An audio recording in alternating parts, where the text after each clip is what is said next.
Dear student, क्या आपका भी सपना है कि मेरा साइंस में क्या हो अच्छा से अच्छा नंबर आए? तो बिल्कुल इस वीडियो को लास्ट तक देखिए, आपका अच्छा नंबर जरूर आए। क्योंकि मैं इस वीडियो में लेके आया हूँ पिछले 10 सालों से, यानी 2010 से लेके 2020 तक जितने भी प्रश्न पूछे गए हैं साइंस में, उन सबका क्या कह रहा हूँ मैं सीरीज लेके आया हूँ। तो ये मेरा पार्ट 1 का वीडियो है फिजिक्स के लिए। ऑलरेडी मैंने क्या किया, केमिस्ट्री का वीडियो डाल चुका हूँ, तो उसको जाकर जरूर देखिएगा। तो इसमें मैं लेके आया हूँ 10 ऐसे प्रश्न जो लगातार पूछे गए। तो स्टूडेंट, इसको मैं सिर्फ क्या करूँगा, यहाँ पे प्रश्न लिख के नहीं बताऊंगा, मैं इसको एक्सप्लेन करके बताऊंगा। आपको इजीली क्या हो जाएगा, रिवीजन भी हो जाएगा और ये प्रश्न आप इजीली समझ भी जाएंगे। तो चलिए इस वीडियो को स्टार्ट करते हैं।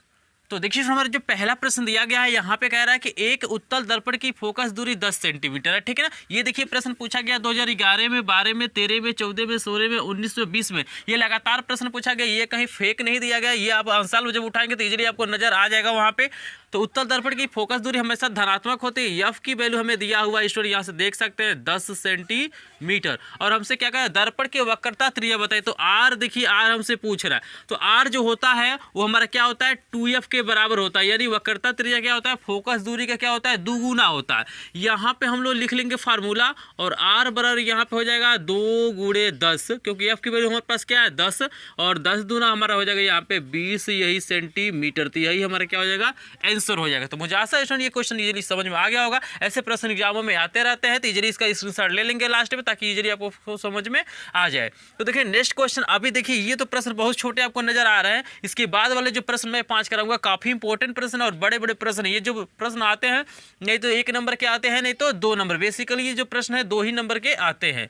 तो यहाँ पे देखिए अगला जो प्रश्न दिया हुआ है कि 50 सेंटीमीटर फोकस दूरी वाले उत्तल लेंस की क्षमता ज्ञात कीजिए। यानी हमें क्या किया है, यहाँ पे फोकस दूरी दिया हुआ है। तो ये किसकी दिया, उत्तल लेंस की फोकस दूरी धनात्मक होती है, यानी एफ की वैल्यू दिया हुआ है हमें 50 सेंटीमीटर। यहाँ पे देखिए यहाँ पे दर्पण था, यहाँ पे क्या हमारा है, लेंस है। तो यहाँ पे एफ की वैल्यू हमने लिख लिया। अब कह रहे हैं इसकी क्षमता बताइए। तो देखिए क्षमता के लिए जो हमारा फार्मूला स्टूडेंट आप जानते होंगे कि पी बराबर होता है हमारा, एक होता है 1/f। तो 1/f का यूज हम तभी करते हैं जब हमारे पास क्या होता है, फोकस दूरी हमारा मीटर में होता है, और जब सेंटीमीटर में होता है तो हम कैसा करते हैं 100/f का। तो पी बराबर यहाँ पे फार्मूला लिख लेंगे 100/f। क्यों हम 100 लिखें, क्योंकि यहाँ पे फोकस दूरी क्या है, सेंटीमीटर में है। तो यहाँ देखिए इक्वल टू हमारा हो जाएगा 100/f की वैल्यू हमारे पास 50, ये कट जाएगा, हमारा क्या हो जाएगा 2, और ये प्लस में आएगा, यहाँ पे लिख देंगे d, क्योंकि जो क्षमता का मात्रक होता है हमारा क्या होता है, डायप्टर होता है। तो इजीली ये प्रश्न आपको समझ में आ गया है। देखिए 2012, 13, 14, 15, 16 और 22 में चांस है इसका आने का। ठीक है ना। तो ऐसे प्रश्न को जरूर आप फोकस कीजिए एग्जाम में जाने से पहले।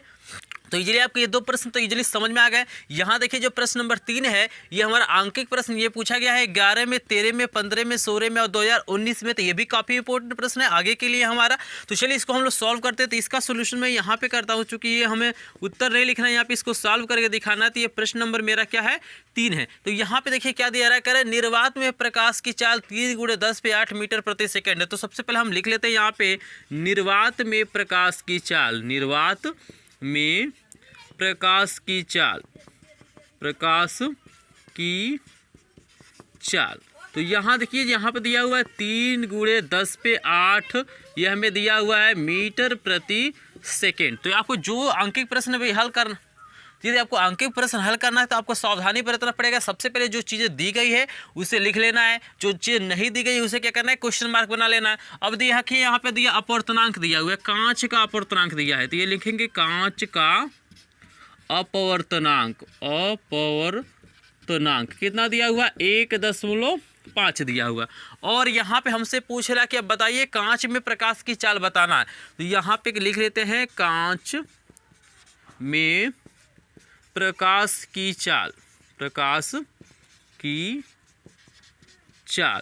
तो हमने इसको लिख लिया क्वेश्चन मार्क, हमने क्वेश्चन मार्क बना लिया। यहाँ पे देखिए जो मेन फार्मूला होता है हमारा अपवर्तनांक होता है, अपवर्तनांक बराबर स्टूडेंट हमारा फार्मूला होता है निर्वात में प्रकाश की चाल, निर्वात में प्रकाश की चाल, प्रकाश की चाल बटा होता है हमारा माध्यम में प्रकाश की चाल। तो यहाँ पे माध्यम क्या है, कांच है ना। तो यहाँ पे हम लिख लेंगे कांच, कांच ये हो जाएगा आपका कांच में प्रकाश की चाल, प्रकाश की चाल। तो ये हमने फार्मूला लिख लिया। और हमें क्या करना है, यहाँ पे वैल्यू को पुट करना है। तो यहाँ देखिए अपवर्तनांक हमको कितना दिया हुआ है, 1.5 बराबर निर्वात में प्रकाश की चाल दिया हुआ है 3 × 10⁸। यहाँ पे हो जाएगा मीटर प्रति सेकेंड बटे यहाँ पे देखिए हमें क्या करना है, कांच में प्रकाश की चाल ज्ञात करना है, तो इसको हम वैसे लिख लेते हैं कि कांच में प्रकाश की चाल, प्रकाश की चाल, क्योंकि हमें इसे ज्ञात करना है। यहाँ पे देखिए जब तिर्यक गुणा करेंगे तो यहाँ पे ये गुणा होगा, तो यहाँ पे ये गुणे के रूप में आएगा, यहाँ पे क्या हो जाएगा, ये भाग हो जाएगा। यानी हमारे जो निकल के आएगा स्टूडेंट, यहाँ पे इली आएगा कि कांच में प्रकाश की चाल, कांच में प्रकाश की चाल बराबर हमारा हो जाएगा। यहाँ देखिए ये गुणे के रूप में इधर आएगा, क्योंकि इसके नीचे एक मानेंगे, तिर्यक गुणा करेंगे तो ये इधर हो जाएगा, और यहाँ पे गुणे के रूप में तो ये भाग होगा। यानी हो जाएगा 3 गुणे 10 पे 8 बट्टे हमारा क्या हो जाएगा 1.5। 0 हटाने के लिए ऊपर नीचे गुणा करेंगे 10 से, तो यहाँ जब 10 से गुणा करेंगे तो यह आपका 30 हो जाएगा, गुणे 10 पे 8। अब बट्टे यहाँ पे क्या हो जाएगा, देखिए ये 10 हट जाएगा, 15 हो जाएगा, तो ये 15 दूना 30, यानी बराबर हमारा हो जाएगा 2 गुणे 10 पे 8। यहाँ पे क्या हो जाएगा मीटर प्रति सेकेंड। तो यही स्टूडेंट हमारा क्या हो जाएगा, आंसर हो जाएगा। तो इजीली आपको समझ में आएगा। अगर इसका डिटेल वीडियो चाहिए तो ऑलरेडी मैंने क्या किया, 200 से ऊपर अंकिक प्रश्न को मैंने सॉल्व किया है। प्रत्येक पार्ट के जितने भी अंकिक प्रश्न दिए गए हैं बालाजी प्रकाश में लमसम प्रत्येक पार्ट में क्या गया 30 से ऊपर ही दिया गया। विद्युत में आपका 71 प्रश्न दिया गया। सारे प्रश्नों को मैंने क्या किया, हल कराया है। तो उस वीडियो को देखिए, इजीली आपको समझ में आ जाएगा सभी अंकिक प्रश्न। तो यहाँ पे इसका स्क्रीनशॉट लीजिए, हम फिर देखते हैं नेक्स्ट क्वेश्चन। स्टूडेंट हमारे 4 नंबर का प्रश्न काफ़ी इंपॉर्टेंट प्रश्न है। बहुत बार ये प्रश्न पूछा जाता है, 2013 में, 14 में, 15 में, 17 में पूछा गया था।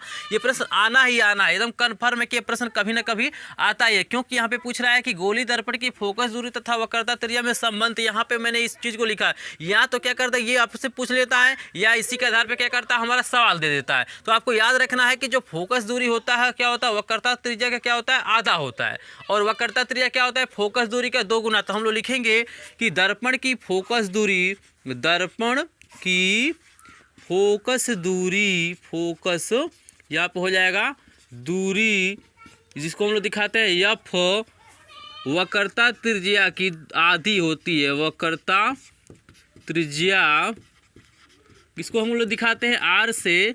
तो यहाँ पे लिखे वक्रता त्रिज्या की आधी होती है, आधी होती है। और इसके नीचे आपको क्या करना है, एफ बराबर लिख लेना है r/2, फार्मूला लिख लेंगे, इजीली आपको पूरा का पूरा नंबर मिल जाएगा। तो स्टूडेंट मुझे आशा है कि क्वेश्चन नंबर 1 से लेकर 4 तक इजीली आपको समझ में आ रहा है। बिल्कुल ये प्रश्न क्या है, इंपॉर्टेंट है, आपको क्या करना, नजरअंदाज इसको नहीं करना है, इसका स्क्रीनशॉट लेके रख लेना है।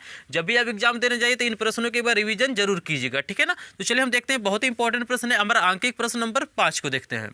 तो देखिए इसमें 5 नंबर प्रश्न काफ़ी बार पूछा गया है, 2011, 13, 15 और 16 और 17 में एनसीईआरटी का ये प्रश्न है, तो काफ़ी इंपॉर्टेंट प्रश्न बन जाता है। तो देखिए इसको हम लोग कैसे सॉल्व करते हैं। तो हमें दिया क्या है, कह रहे हैं y के सापेक्ष जल, y के सापेक्ष जल यानी ANW हमको दिया हुआ है 4/3।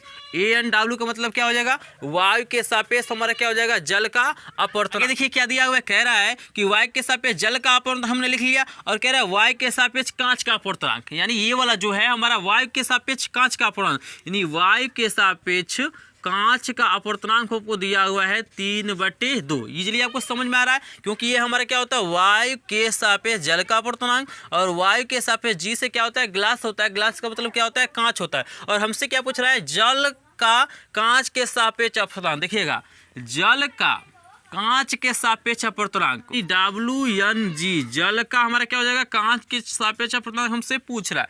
तो यहाँ पे जो हमारा फार्मूला है हो जाएगा WNG बराबर, देखिए जो पहले होता है ना उसको पहले लिखा जाए, W वाला पहले है, तो यहाँ पे देखिए W पहले, तो इसको हम लिखेंगे, यानी लिखेंगे ANW बटा हमारा क्या हो जाएगा, बाद में हमारा G है तो यहाँ पे हो जाएगा ANG। तो यही हमारा क्या होता है, फार्मूला होता है। इजीली इस फार्मूले को आप स्क्रीनशॉट ले लीजिए। इस पर भी मैंने क्या किया, डिटेल वीडियो बनाया, उसको जाके देखिए। अगर कोई भी कन्फ्यूजन हो कमेंट सेक्शन में, अगर कोई भी कन्फ्यूजन होता है तो कमेंट सेक्शन में कमेंट कीजिए, उसका रिप्लाई जरूर किया जाएगा स्टूडेंट। यहाँ पे हो जाएगा WNG बराबर हमारा हो जाएगा, इसका मान दिया हुआ है 4/3 और इसका मान दिया हुआ है हमको 3/2। आगे जब सॉल्व करेंगे तो WNG हमारा स्टूडेंट यहाँ से निकल जाएगा। यहाँ देखिए हमारे ये जब इसको सॉल्व करेंगे तो ये हमारा ऊपर गुणा हो जाएगा, यानी हो जाएगा 4/3। ऊपर वाले को वैसे लिख लेते हैं और इसको उल्टा कर लेते हैं, यानी 2 हमारा यहाँ है तो ये हमारा ऊपर चला जाएगा, यानी 2 क्या हो जाएगा, ये हमारा 3 हो जाएगा। 3/2 हमारा क्या बन जाएगा,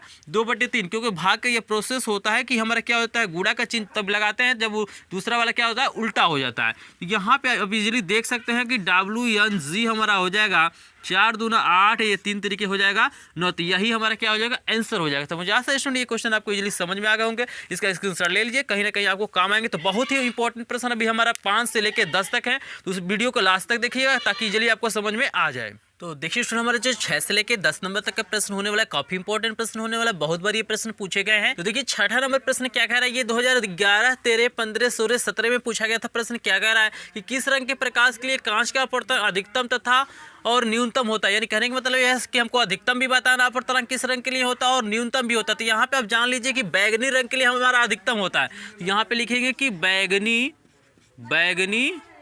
रंग के लिए अधिकतम, यहाँ पे लिखेंगे अधिकतम, ठीक है ना।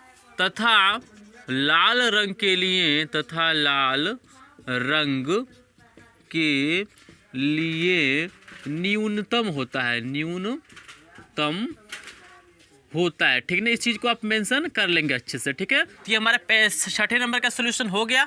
और देखिए 7वां नंबर प्रश्न, 7वां नंबर प्रश्न क्या कह रहा है कि नेत्र की समंजन क्षमता से क्या अभिप्राय है। प्रश्न पूछा गया है 11 में, 13 में, 15 में, 16 में, 19 में, और ये 2022 में काफी इंपॉर्टेंट प्रश्न बन जाता है। तो इसका जो हमारा अर्थ होता है, यानी समंजन क्षमता का जो अर्थ होता है कि नेत्र लेंस द्वारा अपनी फोकस दूरी को आवश्यकता अनुसार बदलने की जो क्रिया होती है, उसी को हम लोग क्या कहते हैं, समंजन क्षमता कहते हैं। तो स्क्रीन पे इस क्वेश्चन का आपको नजर आ रहा होगा, इसका मतलब यही आंसर है कि नेत्र लेंस द्वारा अपनी फोकस दूरी को आवश्यकता अनुसार बदलने की जो प्रक्रिया होती है, उसी को हम लोग क्या कहते हैं, समंजन क्षमता कहते हैं। तो इसको इजीली आप लिख लेंगे।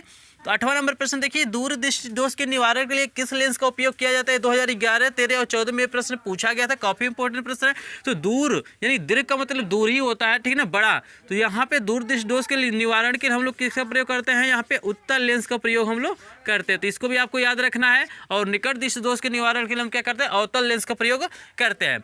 और देखिए प्रश्न 2019 में और 20 में, पिछले साल यानी अभी 21 में तो पेपर हुआ नहीं, उसके पहले क्या होता है, 2020 में यह प्रश्न आया था। और 19 में प्रश्न पूछा गया था कि चंद्रमा से देखने पर आकाश कैसा दिखाई देता है। तो इसका जो करेक्ट आंसर होता है काला यानी ब्लैक, ठीक है ना। तो ये हमारा क्या हो जाएगा, आंसर हो जाएगा। तो इस प्रश्न को बेहद इंपॉर्टेंट, इसको भी देखिएगा। और ये देखिए जो नीचे वाला लास्ट वाला प्रश्न है, लगातार पूछा गया है। ये पूरा लगातार प्रश्न आया, 11, 12, 14, 15, 16, 17, 18, 19, 20 लगातार इस प्रश्न को पूछा गया है। आप आंसर में उठाएंगे तो उसमें आपको नजर आ जाएगा। तो देखिए प्रश्न क्या कह रहा है, स्वस्थ आंख के लिए दूर बिंदु तथा निकट बिंदु कितना होता है। तो मैं आपको बता दूं कि स्वस्थ आंख के लिए जो दूर बिंदु होता है हमारा अनंत होता है, और हमारा निकट बिंदु क्या होता है, 25 सेंटीमीटर होता है। तो इसका उत्तर लिखेंगे हम लोग कि जो दूर बिंदु होगा, दूर बिंदु हमारा होता है कितना, अनंत होता है, ठीक है ना, ये आपको याद रखना है। और जो निकट बिंदु होता है, सुनिए यहाँ पे निकट बिंदु, जो निकट बिंदु होता है वो कितना होता है, 25 सेंटीमीटर होता है। तो यही हमारा क्या हो जाएगा, आंसर हो जाएगा। तो मुझे आशा है स्टूडेंट कि जो भी क्वेश्चन थे, क्वेश्चन नंबर 1 से लेकर 10 तक इजीली आपको समझ में आया हो। ये मेरा पार्ट 1 का वीडियो है फिजिक्स के लिए। ऑलरेडी मैंने क्या किया है, 2 वीडियो बनाया है जो केमिस्ट्री से रिलेटेड था, उसमें पूरे जो भी 2 नंबर के प्रश्न थे इंपॉर्टेंट, उसको मैंने बता दिया। तो यहाँ पे आपको स्क्रीन पे, इंडी स्क्रीन पर आपको ये वीडियो मिलेगा। तो इसको देखिएगा, वीडियो पसंद आए तो वीडियो को लाइक कीजिए, चैनल पर नहीं तो सब्सक्राइब भी कीजिए, क्योंकि अभी विद्युत नेक्स्ट जो वीडियो हमारा आएगा विद्युत से रिलेटेड आएगा। और विद्युत में जितना भी इंपॉर्टेंट प्रश्न है, जितने भी पूछे गए हैं लगातार, उसको मैं क्या करूँगा, उसमें डिस्कशन उसका करूंगा। तो मिलता है नेक्स्ट वीडियो में, तब तक के लिए धन्यवाद।